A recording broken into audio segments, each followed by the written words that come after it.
Holy mackerel, this is a good one here. Phoenix police records provide new details about Mesa man accused of raping multiple women. Yep.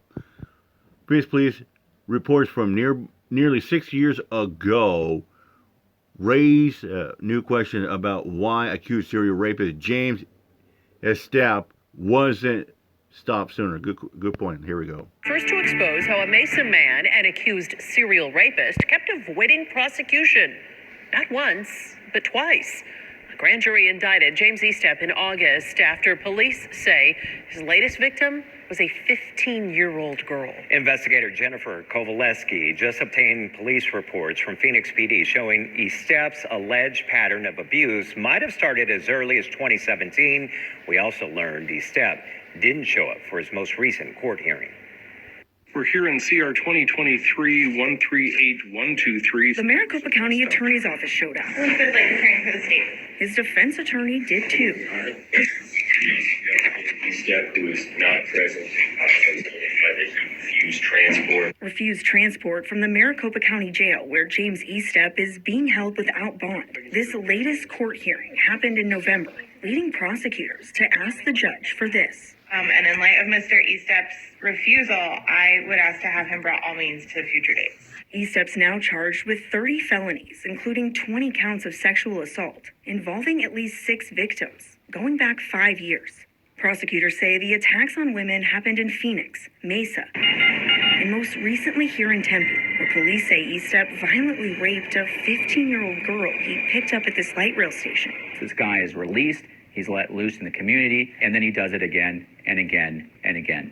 We interviewed former prosecutor and defense attorney Josh Colstrud. That's when you get flipped for rapists like that, you lock them up for the key. You don't ever let fucking pedophiles and rapists with out. Tempe police.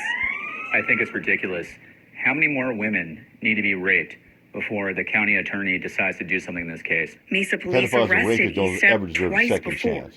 These are his 2 different mugshots, but both times Maricopa County Attorney Rachel Mitchell said they didn't have enough evidence, allowing for Estep's release. Who dropped the ball? Yeah, they become sickos after you lock them up. They say, I'll rehabilitate. No, they're just going to go on the system and become a sicko all over again. To collect whatever information that is needed.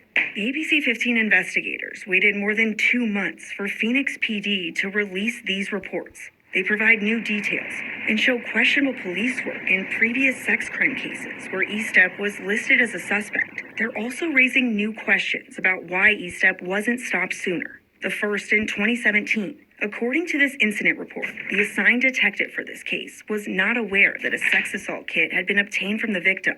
An officer added it to the original report in July of this year. That's 6 years later, and only after the county attorney's office asked Phoenix police to revisit all of its cases involving Estep. The report goes on to say in 2020, the lab found a DNA profile, but several recent attempts to reach the victim were unsuccessful, preventing the case from continuing.